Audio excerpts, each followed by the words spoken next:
What is up, friends? Oh my goodness gracious. So, good morning.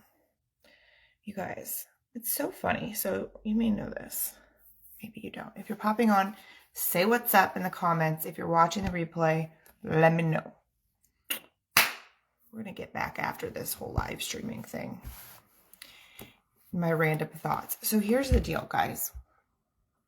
I have a coach. I have a therapist. I have, people that I talk to on the regular about my world and all the things I'm doing and all of the things, because there's a lot that I'm constantly sorting through, right? So lately, and I say lately, it's so funny. It's like, it's been over a year. In October, this October, it'll be 2 years. There's a thing that takes up so much of my time that I don't ever talk about. And then I realize that I'm like, I don't think anybody really talks about this. It's called a house. Like, I've lived in houses, my own houses since I was 19. But, an apartment or a rental property is very different, or a house in a subdivision is very different than where my current living situation is, right? So when I 2 years ago almost decided to cohabitate forever with Tony, it came with this house. And it's a beautiful house, and I'm so fucking grateful to have inherited half of the problems. No, but in all seriousness, I am grateful to have inherited. This is a thing that I have to do every day. I'm sorry, it just makes me laugh.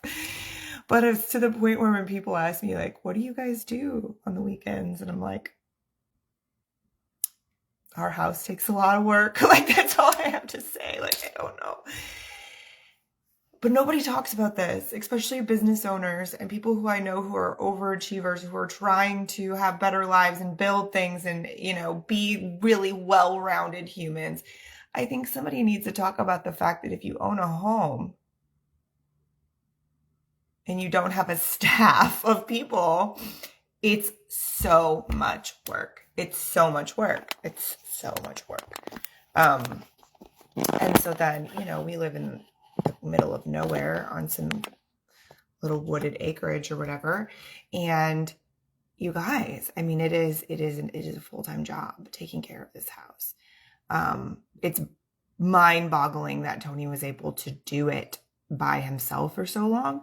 But that's something that, like, I didn't necessarily always want to talk to you guys about, because I'm like, that's not what they're here to hear me talk about.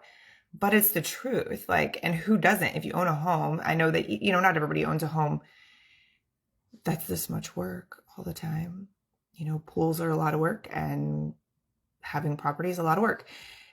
More than you ever thought, you guys. Like, I'm just saying, and again, I'm not bitching. Please know that I'm not complaining, because I'm not. It's just kind of shocking to an extent. How no one discusses this as adults. Like, we're grown-ups. Guess what you have to do? You have part of your thing that you have to, add into your agenda of shit to manage is a house. So, I've always obviously been aware of this. My mom was a stay-at-home mom for a lot of my growing up years. And my dad worked nights, so she did her best to take care of everything that she could possibly take care of so that he could just hang out with us and we could all just spend time together, whenever he was home on the weekends. So grateful for that, by the way. My mom is a genius as far as that kind of shit goes.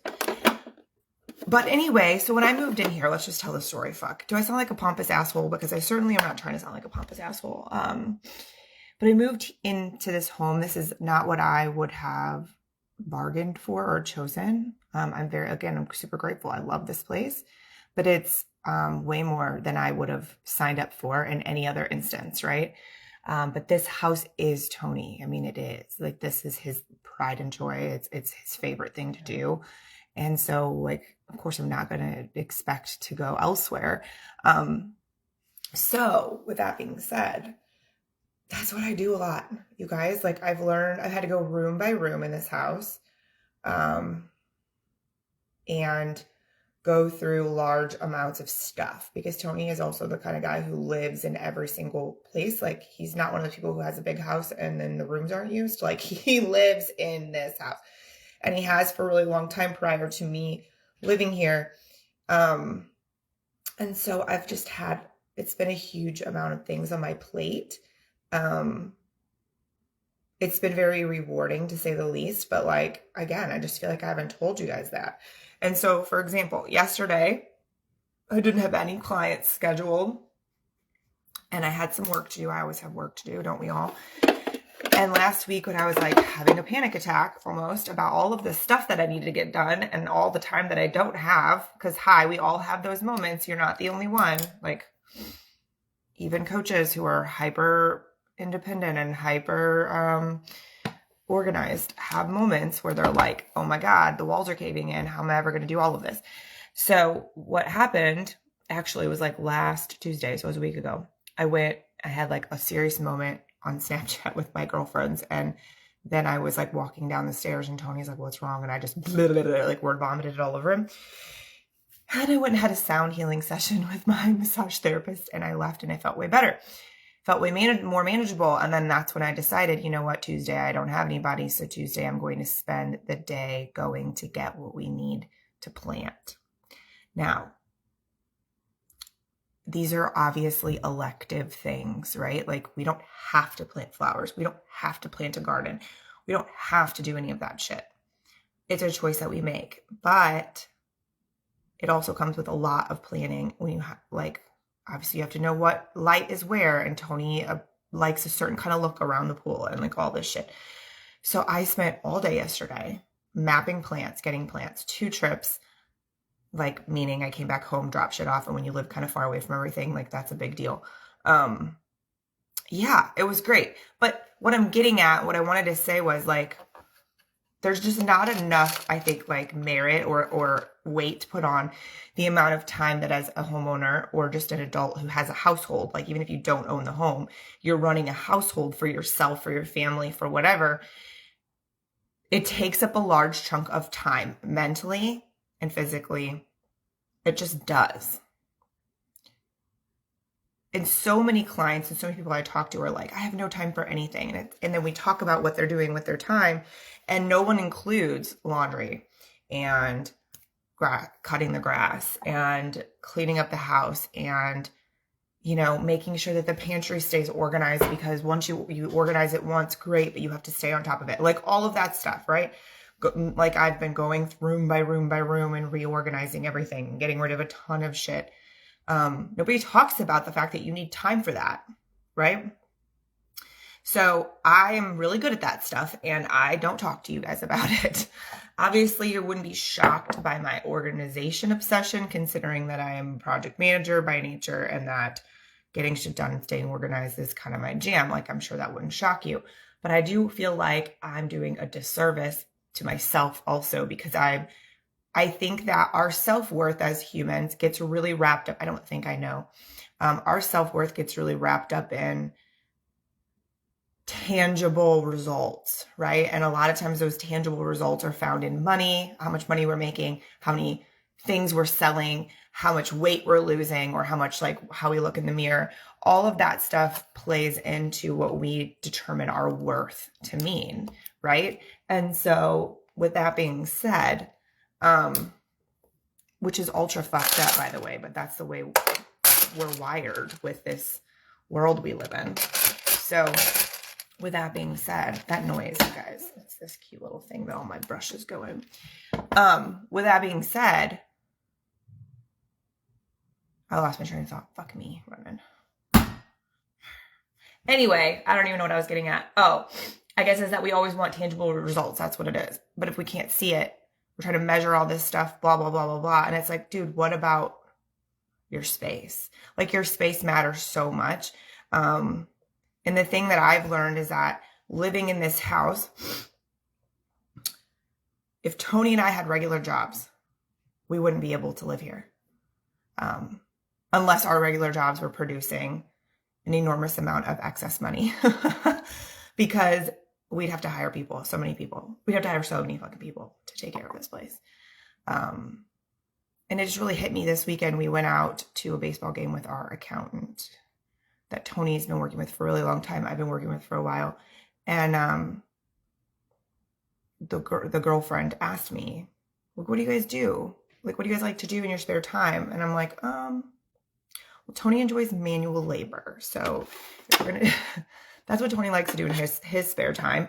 I spend a lot of time with my family, blah, blah, blah. But I'm like, our house, like at the end of the day, it's our house. Like that's what we do with our spare time is take care of our house. And granted, it is worth it. It's beautiful when it's not a mess outside. But it's a lot, you know? And so I think that, those are realizations that I think are, you know, especially in the internet world, maybe this is a really long way to get to this point. And this is the whole reason, maybe this is the whole reason I decided to go live this morning. I don't know, but here the words come. We live in this world of, hey, here's the internet and everybody has great skin and they have, you know, abs and glowing tans and perfect hair. And, you know, how do they get everything done and everything so aesthetically pleasing? Like, how do I do that? How do I do that? And people get addicted to the scrolling and to the images. But there's not a lot of, hi, here's me in my old fucking stained leggings and this big ass tank top because I'm about to go outside and plant as many plants as I can before my first call today because I'm running out of time to get plants in the ground. Because I'm running out of time to get plants in the ground because I have to get an injection in my shoulder tomorrow. But what if the point is it's like we see all this aesthetically pleasing thing. We see these big homes. Oh my gosh, they're so beautiful. Oh, I want that. Do you? Like, do you? And I'm not trying to be a dick when I say this, because again, I am very aware of my privilege. I'm very aware of how lucky and like privileged we are to be where we are. I'm very aware of that. So please don't twist this shit up. But it looks really cool online and in magazines to have big houses and to have, you know, all of these things, to have this perfect body and to have this perfect hair, perfect skin. You know how much work all of those things are? That's the part that you're missing. That's the part no one wants to talk about.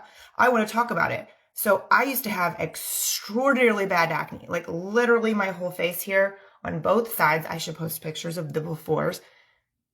And in order for me to get rid of that and get clear skin, it took a ton of work and a lot of money. I still have to follow a very strict regimen for my face not to break out. And I don't have perfect skin. Right? I did have somebody tell me the other day that I did, and I almost cried because it meant so much to me considering how bad it used to be and how much work I've put in. But same thing with like perfect hair. Guess what? My long, beautiful, amazing hair was extensions. And I told you guys that. I never hid that from you, but it was $1,000 or more every single time I got it switched. Yes, it was convenient. And yes, it like was the easiest hair I've ever had. And it was gorgeous. But it costs a lot of money and a lot of maintenance, just like somebody who has six-pack abs. When I used to have that and have, you know, lifting all the time, that gets lost very quickly if you're not consistent in putting in the work. You want a big old house, you better either have enough time or enough money to pay motherfuckers to help you take care of it. Because enough time to do it yourself or enough money to pay somebody to help you. So like, there's just a lot of skewedness that happens with what we see online and what we dream about. And it's funny because I thought about it a lot in the terms of personal appearance and looking like things are together. And oh, she looks so happy. Her life must be perfect. And, you know, I do my best to share the truths with that. So I think you guys see that. But what I never really realized was you see all these beautiful homes and these homesteads and these things online. And you don't think about all the other things that come with it. People think about the price tag of the mortgage. That's true. I mean, I grew up this way, right? Oh, the house is beautiful. Oh, I wonder what their mortgage is, right? Or whatever. But people don't think about all the other parts. You can have a one-bedroom house that you own, and there's a lot more expense to it than just your mortgage. These, again, comes down to choices, though. If these are things that you want to spend your time and money on. Personally, like, I don't know that it would be my choice if it was only my choice, if I wasn't in love with this monster of a human who is obsessed with this land. Right? But nobody talks about that. And nobody talks about how much work goes into, like when I had my studio apartment, still a ton of fucking work to keep my space organized and put together. Because then instead of dealing with a large space where you can just collect a bunch of crap and have no room to put it away, you're dealing with the small space where you have to be really creative and really on top of your organization game. Otherwise it gets messy fast and then you're screwed. Right? So there's so many layers to this. But I really don't know what I'm saying or how I'm going to start talking about this. I feel really fucking weird about it, to be honest. Like, I feel very strange about discussing the fact that I spend so much time on our home. And I don't really know why. So maybe we'll just keep unpacking that together. I guess part of me, I grew up in a way that's like, don't complain, you know, be grateful for what you have. And I'm like, well, I am grateful for what I have. And I'm not complaining. I'm just sharing. I'm genuinely not complaining. I'm just sharing this large chunk of my life that I have to manage alongside the other things. And in order for me to successfully do that, no, ma'am. Mm-mm. And in order for me to successfully do that, I have to really lean into the flexibility that I've created for myself. I have to really lean into the fact that this is the life I created, and it's okay that it doesn't look anything like a lot of other people's. It's okay that I took an entire Tuesday to drive all over God's creation to get all of the plants that we needed for our yard. It's okay that I'm going to go outside and turn into a robot for like 3 hours to get as much done as I can before my afternoon calls start. That's okay. And yes, I understand that I'm lucky, quote unquote lucky. Worked very hard for my life to be this way. Tony worked very, very hard 3 separate times to rebuild himself into what he wanted. And this was his dream the whole time. So now we're just building it together. But anyway, I don't know if any of the things that I just said made any sense. If you watched and you would like to leave a comment and let me know, that'd be great. If this is something that you're interested in hearing more about, how we do manage everything, how I somehow figure it out along the way, I would be happy to share. I feel like I need to share more of that, but I don't really even fucking know how or what you want to see or what makes me not sound like a pretentious asshole. But all of this fits into intentional living, really does. All of it fits into what I believe to be true for living a life on your terms. So, as always, if you like the video, please give it a thumbs up. I appreciate that. I would like to hear more about what the fuck you guys want to hear from me, because I want to start going live more, but I also I'm not really sure what fits anymore. Like, I don't know what to say all the time. Like, what do you want to see? All of it? Not in a perverted way, obviously. You little assholes, don't say that to me. But I don't know. Just let me know what you think. Okay, love you, bye.